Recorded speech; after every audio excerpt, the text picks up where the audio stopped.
Mirë, jemi rikthyer në studio në këtë pjesë të dytë. Alma Lahe, menaxhere e shoqatës Together for Life, është bashkuar me mua në studio. Alma, përshëndetje, kënaqësi që të kam.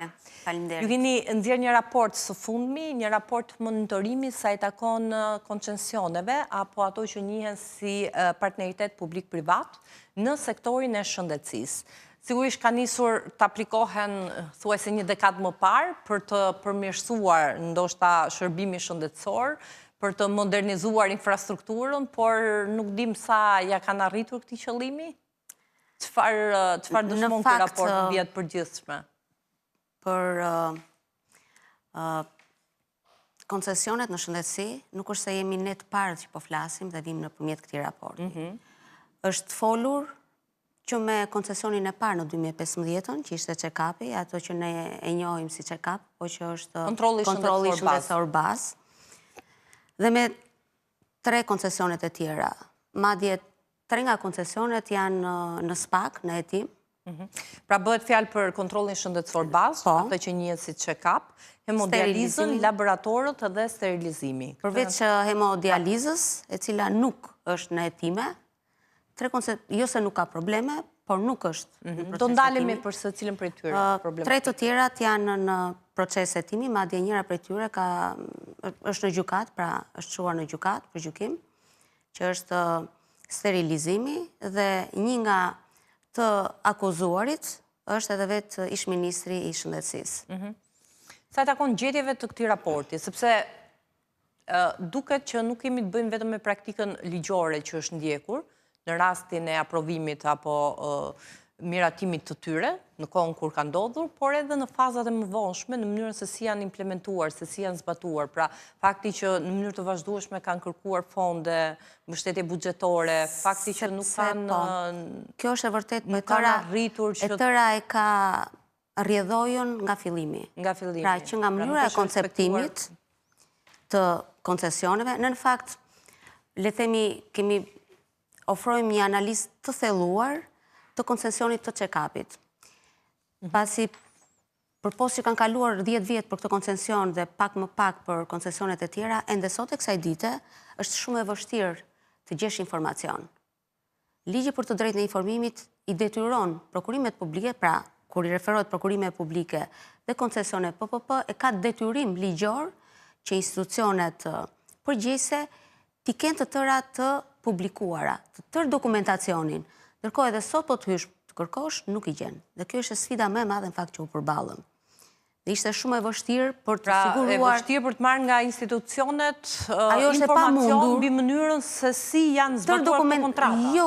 Jo për zbatimin. Që nga fillimi, që nga ideimi i vetë kontratave, procedurat që janë ndjekur për dhënien me koncesion, kontrata në vetvete dhe pastaj pjesa tjetër e zbatimit të koncesioneve. Unë e them këtë zbatimin duke qenë se, për shembull, Ministria e Financave në mënyrë të paktën në çdo vit nxjerr një raport për monitorimin e koncesioneve në Shqipëri. Pra një raport që jep informacion që për rastin e check-upit sërish nuk ka detaje. Jo, për koncesionet të shëndetësisë nuk ka detaje, pra ka një paragraf, 2 paragrafe. Por nuk thuhet se sa është numri analizave të kryera, sa është numri... Pra jepen informacionin në terma të përgjithshme, por jo i detajuar dhe në mënyrë specifik. Problematika që ne kemi konstatuar është, le themi, vërtet shumë e rëndë dhe nëse ne do të kishim edhe më shumë dokumentacione, pra dhe me ato që kemi arritur të sigurojmë, pra eksperti ka arritur të sigurojë dhe nëpërmjet rrugëve zyrtare, se sigurisht janë zyrtare të gjitha dhënat që ballafaqohen me temi dhe që bien përballë. Vihet të re që çdo procedurë ligjore, pra legjislacioni është ndryshuar në mënyrë të përshpejtuar. Dhe pavarësisht ndryshimeve ligjore, përsëri në ndjekjen e tërë procedurave janë shkelur të tërë baza ligjore, tërë legjislacioni. Dhe ajo që bie shumë në sy është që kur është konceptuar, sidomos po i referojmë check-upit, tër barra të risku i është lënë institucioneve publike. Ndërkohë që fitimi është kujdesur shumë, pra edhe në nënshkrimin e kontratës, pra edhe në dokumentat për aplikim për check-upin, është kujdesur shumë autoriteti kontraktor, që në fakt duhet të mbrojë buxhetin e shtetit, duhet të mbroj paratë tona, është kujdesur që të mbroj fitimet e koncesionarit. Pra, nëse aty është parashikuar një numër që në fillim të herës, kur është bërë analiza për koncesionin, pra pse ishte nevojshëm koncesioni, është marrë një numër prej 900.000 banorësh, 900.000 qytetarësh që i përkasin grup moshës të referuar check-upit 40-65 vjeç, nga Instati, nga dhënat e Instatit. Ndërkohë, nuk është bërë një analizë plot se si e kanë këta qasjen, pra a kryen analiza me vullnetin e tyre, a kanë sëmundshmëri dhe si është niveli sëmundshmërisë në këto grup mosha, pra nuk ka një analizë të tillë. Ndërkohë është marrë në mënyrë a priori dhe është thënë 475.000 qytetarë do bëjnë analizat çdo vit. Edhe ky është, le të themi, tavani përcaktuar për këtë kontratë. Në fakt, ky është, le të themi, tavani dhe dyshemeja në çfarë kuptimi? Nëse është më i vogël numri i kontrolleve, ti do paguash dhe për ato që nuk janë kryer. Dhe nëse është më i lartë, buxheti i shtetit është i detyruar, qoftë edhe një më tepër, të paguaj 1.537 lekë. Po. Dhe ndërkohë, buxheti është, le të themi, në humbje, pra ti që në fillim kur është lidhur kontrata dhe përzgjedhja e këtij koncesionari, pra kësaj oferte, është në kundërshtim me ligjin sepse kjo ishte oferta më e lartë. Dhe pas një justifikim për njësi, pra për një kontroll bazë, për një person që kryen analizat, diferenca mes dy operatorëve, të parit dhe të dytit, që ngelen konkurrent deri në fund, është tek 238 lekë të reja. Për një. Nëse këto do ta shumëzojmë me 475.000 në vit dhe me 10 vite, kuptohet se sa është humbja e shtetit që në fillim të këtij koncesionari. Dhe kjo pasaj vazhdon, është dhe pjesa tjetër që pavarësisht shkeljeve të konstatuara, jo vetëm shkrimeve investigative, jo vetëm subjekteve politike që shumë prej tyre në fakt i kanë çuar, janë edhe ato autorët e denoncimit në SPAK të dy prej koncesionarëve, dhe institucionet publike nuk kanë marrë masa sot e kësaj dite, qoftë për rishikimin e kontratave, pra nuk kemi një transparencë, a janë parë këto kontrata, a janë rishikuar, ose për anullimin e tyre. Pra ne vazhdojmë paguajmë dhe akoma për fatin e keq dhe le themi pa transparencë në buxhetin afatmesëm deri në 2027 është parashikuar që check-upi të vazhdojë. Pavarësisht se ai mbaron, sepse edhe disa muaj. Po, kohë zgjatja është 10 vjeçare. 10 vjeçare, shto atë pjesën e pezullimit që ka pas në kohën e Covidit prej disa muajsh. Po, se këtë doja të cilja në vëmendje, pra ato që ndodhi jo vetëm gjatë pandemisë, por edhe post, në mos gaboj, kur qytetarët u përballën me atë që ndoshta më pak pritej, por kompania koncesionare refuzonte që të kryente analiza me argumentin se ishte, le të themi, e zauruar fondi i analizave që duhet të kryeshin. Ideja është që vetë koncesionari dhe vetë shteti duhet të ta vinte direkt në funksion, pra tërë asetet e krijuara për check-upin duhet të vjeshin në funksion të problematikës që lindi. Ndërkohë që kjo nuk ndodhi. Dhe ne në ato vite kemi paguar pothuaj dy fishin, pothuaj, është dhe më pak, se unë nuk e kam tani shifrën këtu për të thënë, të analizave që janë kryer. Pra numri i personave që kanë kryer check-upin ka qenë shumë më i ulët se sa i parashikuar. Ndërkohë që buxheti i shtetit ka vazhduar ta buxhetoj, të japi fonde koncesionarit, sikur ai të kishte kryer 475.000 kontrolle. Sepse ishte ajo, le të themi, pjesa apo klauzola sipas të cilës tavani për të kryer analiza ishte 475.000 individ që mund të përfitoni, por ndërkohë nëse kishte më pak individ të cilët kryenin analiza, fatura që shteti paguante për kompanin koncesionari ishte e njëjtë, ndërsa nëse ndodhte që të kalohej kjo shifër, pra 475.000, qoftë me një individ, me dy etj, buxheti të shtetit i shtohej detyrimi për çdo analizë me 1.537 lekë. Kjo do të thotë që riskun e kanë 100% shteti, pra risku në çdo partneritet publik-privat duhet të ndahet në përqindje. Shteti ka marrë 100% riskun, ndërsa koncesionari privati ka marrë 100% fitimin. Kjo solli edhe nevojën më pas që u zgjerua fasha, vendimi më vonë që zgjeroi fashën nga 35 deri në 70 vjeç. Për ata të cilët do të kryenin kontrollin shëndetësor. Ajo që është kapur në fakt nga dokumentat që janë analizuar, është që parashikimi pra në shpalljen e fituesit, në fakt është thënë, kur është vendosur buxheti total i koncesionit, është specifikuar. Ky është buxheti total maksimal për 10 vite, por që do të jetë më i ulët gjatë implementimit të kontratës, kështu është e parashikuar, gjatë implementimit të kontratës do të jetë më i ulët. Dhe kjo do bazohet në numrin e kontrolleve që do të zhvillohen. Ndërkohë që ne kemi një kontratë që e kemi të mbyllur, por pa asnjë, pra nuk kemi dokumenta shtesë që të kuptojmë se çfarë ka ndodhur, që pse ky parashikim në dokumentat e para është ndryshuar. Pra, aty kishe një farë mbrojtjeje, sepse vetë ishte e deklaruar që kishe klauzolin që thoshte është maksimumi.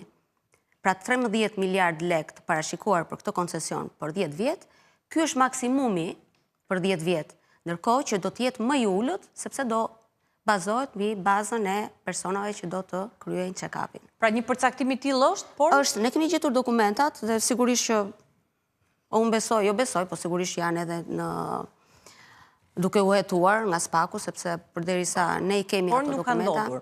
Por nuk ka ndodhur. Ajo që më bëri tjetër përshtypje në raportin e hartuar, ishte edhe fakti që rezulton që deri duke qenë se të 4 këto koncesione, check-upi, hemodializa, laboratorët dhe sterilizimi, ka një kohë zgjatje thuajse 10 vjeçare. Secila prej tyre ka prej 10 vjetësh. 10 vitesh, po. Dhe ajo që ka ndodhur, të paktën nga informacioni i përpunuar nga shoqata, është që deri në fund nëntor të 2024-s, për të 4 koncesionet janë shpenzuar 29.6 miliard lek, pra 70% e fondit parashikuar. Këto janë të dhënat të Ministrisë Financave, është ajo që ju thatë që bëhet një monitorim dhe një raportim. Pra është nga raporti i Ministrisë Financave. Ndërkohë që vlera totale e tyre shkon gati 22 miliard lek e këtyre koncesioneve. Por ajo që mungon, vazhdojnë të mungoj, dhe është një problematik shumë e madhe sot e kësaj dite, është nëse nuk kemi një analizë nga institucioni përgjegjës, aja ka arritur qëllimit. Pra ne po përfundojmë koncesionin, aja ka arritur qëllimit. A kemi arritur ne me check-upin të parandalojmë sëmundjet. Pra si është situata e popullsisë sot 10 vjet pas check-upit? A është ulur vdekshmëria për këto sëmundje? Që përgjegjës për këtë duhet ishte edhe institucioni kontraktor, që është Ministria e Shëndetësisë, me gjithë institucionet e varësisë, absolutisht. Mungon dhe kjo thash që krijon atë problematikën që ti do ta shtysh ose është parashikuar që buxheti të vazhdojë ta paguajë check-upin. Pra ne do t'i kemi barë, le themi, këto koncesione deri në përfundim të zgjatjes, sepse ato po shkojnë drejt përfundimit. Koncesioni check-upit do shtyhet edhe 2 vjet për te 10 vjeçarit. Pra parashikimi i buxhetit të shtetit parashikon që të ketë buxhet, parashikuar buxheti. Do të thotë që këto do buxhetojnë në çfarë mënyre, a do jetë i njëjti koncesionar që do ta ofrojë shërbimin në të njëjtat kushte apo jo, nuk ka deri tani, nuk ka asnjë lloj informacioni. Dhe kjo është pjesa e mungesës së transparencës, që e bën, le themi, dyshimin edhe më të madh. Alma, sa i takon asaj, pra ky është një raport pa diskutim që analizon të gjitha këto koncesionet të dhëna për sektorin e shëndetësisë, evidenton bazuar në të dhëna zyrtare, evidenton pa rregullsitë që janë konstatuar gjatë këtij procesi monitorimi, i evidenton, po ashtu jep informacion se kur janë nënshkruar, kompania kontraktore. Një analizë legjislacionit që është e thelluar dhe le themi ballafaqim se si e parashikon ligji. Informacioni plot, le themi, që nga momenti i firmosjes së kontratës dhe ecuria se si ka vijuar për gjatë tyre viteve. Dhe ajo që ndodh në konkluzion pra të çdo koncesioni janë gjetjet që evidentohen dhe parregullësitë që evidentohen për secilin prej tyre. Por në fund pa diskutim ka edhe një, le të themi, rekomandime që duhen bërë, por edhe masa që duhen ndërmarrë. Ti përmendej që është e udhës së paku duke parë situatën që koncensioni i check-upit, i kontrollit shëndetësor bazë, të ishte rishikuar kontrata ose të ishte anulluar. Ka kosto një gjë e tillë pra për buxhetin e shtetit? Në fakt, ne kishim një tryezë dje ku e prezantuam. Po, u prezantua dje raportin dhe e diskutuam. Do të thonë me ekspertin edhe pjesëmarrësit aty e bën këtë pyetje. Se shqetësimi është që ti kur e ndalon një kontratë... Në përndje kjo lloj frike, sepse nuk ka ndodhur, dhe nuk ka asnjë lloj penalizimi. Përveç që këto janë kontrata që nuk janë që të shkojnë në arbitrazh, pra mbyllen brenda për brenda strukturave përkatëse brenda vendit. Dhe ne nuk e dim nëse vetë institucionet a kanë bërë një përpjekje me koncesionarin të ulen të diskutojnë për të riparë kontratën. Pra që është e mundshme. Ka qenë gjithmonë e mundshme. Jo vetëm për këtë koncesion, sepse ne referojmë i këti pasi thash për këtë e kemi analizuar në mënyrë të thelluar, pra bazuar në legjislacionin, në tëra dokumentat... Por pareguci ka edhe në koncesionet e tjera, edhe në të katra koncesionet, ma dje edhe ajo që nuk është. Që po ashtu ka marrë fonde dhe mbështetje buxhetore shtesë. Po pra, do më thonë, e kanë të kaluar edhe parashikimin në vetë kontratat. Në këtë... Para së gjithash është duhet të rishikuar legjislacioni. Sidomos për koncesionet në sistemin shëndetësor. Pra nëse legjislacioni është i përshtatshëm i formës PPP për fushat të tjera, në të paktën në të 4 këto koncesione ka rezultuar e pasukseshme. Marrja e masave dhe vënia përpara përgjegjësisë ligjore dhe financiare të gjithë individëve të përfshirë në këto procese. Pra, pandushkueshmëria duhet marrë fund. Ndërkohë ka edhe specifika, do me thonë për legjislacioni që duhet përmirësuar, që duhet ndryshuar, monitorimi më i mirë, pra mungon ose ajo që kemi vënë në re, ajo që kemi konstatuar, edhe në raport është të theksuar, është që nuk edhe aty ku ka të përcaktuar, pra institucioni, Ministria e Shëndetësisë ka përcaktuar një strukturë monitoruese, ne nuk e dim kush janë antarët e kësaj strukture. Kjo njësi nuk ka prodhuar një raport. Që të mund të i referosh. Pra, ka është shumë dritije në temi të gjitha kontrata. Përpos problematikave me shkeljen e ligjit, do të duhet që ligji dhe vetë legjislacioni të forcohet dhe të përcaktohen struktura me detyra specifike, çfarë do bëj kush dhe kush janë deri në çfarë edhe limitet kohore. Për të mbyllur çdo shteg abuzimi dhe... Ne kemi nevojë për shërbime shëndetësore. Unë kam qenë këtu dhe më përpara dhe ne kemi folur për buxhetin e munguar. Ndërsa jemi në një fazë tjetër, pra përveç që ne kemi buxhetin shumë të ulët për shëndetësinë, pra krahasuar edhe me vendet e rajonit, që nuk plotëson nevojat e popullatës. Dhe pagesat nga xhepi kemi shumë të larta. Ndërkohë edhe atë buxhet që kemi, pjesa më e madhe shkon në koncesionar ose në koncesione ose në shërbime të shitura privatit, për të cilat ne nuk e kuptojmë se kush është përfitimi, pra përfitimi edhe institucioneve, se qëllimi i ngritjes ajo e përmendët në fillim, i këtyre koncesioneve ka qenë përmirësimi i shërbimeve, modernizimi i mjediseve, infrastrukturës, dhe e tëra kjo di me kosto më të lirë, pra me kosto më të ullët për buxhetin. Ndërkohë ne konstatojmë buxheti është shumë herë më i lartë dhe nuk kuptojmë nëse ka pasur një ndikim. Dhe le ta mbyllim kështu dhe të shpresojmë spaku që gjatë kësaj periudhe të ketë një lloj reflektimi mbi atë që mund të jetë arritur dhe domosdoshmërinë për të përmirësuar aspekte të caktuara për të arritur pikërisht tek ky qëllim. Pra që në fund të ditës, krahas përmirësimit të infrastrukturës, me rëndësi mbetet dhe kyçe dhe elementare dhe mbi çdo gjë tjetër përmirësimi i shërbimit për pacientët, për qytetarët. Sepse kur bëhet fjalë për shëndetësinë dhe për shëndetin, unë nuk mendoj që ka ndonjëri prej nesh, apo ndonjëri prej nesh guxon që të bëj kompromise me pjesën e shëndetit. Është detyrim për çdo qeveri, për çdo institucion, përmirësimi i shëndetit të popullatës, domethënë arsimi dhe shëndetësia, jo vetëm në Shqipëri, por kudo në botë, edhe sot e kësaj dite, konsiderohen si shtyllat kryesore. Alma, një pyetje të fundit. Jemi në limite, por duke qenë se jemi përpara zgjedhjeve të 11 majit, ke parë që është në fokus dhe në vëmendjen e partive politike, qoftë edhe qeverisë. Pra, e kësaj maturance. Ne në fakt jemi duke monitoruar. Duke ditur që çfarë rëndësie ka. Dhe gjatë gjithë kohës jemi me sy e vesh për të kuptuar që a kanë prioritet subjektet politike që garojnë në këto zgjedhje. Dhe si e kanë qasjen, kush është qasja e tyre? Kush është qasja e tyre? Deri tani me që fshata hapet sot, ne presim që t'i kemi të tëra... Mirë, disisht programet i kanë shpalosur. Ka propozime interesante, por do të duhet që, thash, ne jemi duke monitoruar gjatë gjithë kohës, do elaborohen dhe do sqarohen nga kandidatët, nga partit politike, nga subjektet që garojnë.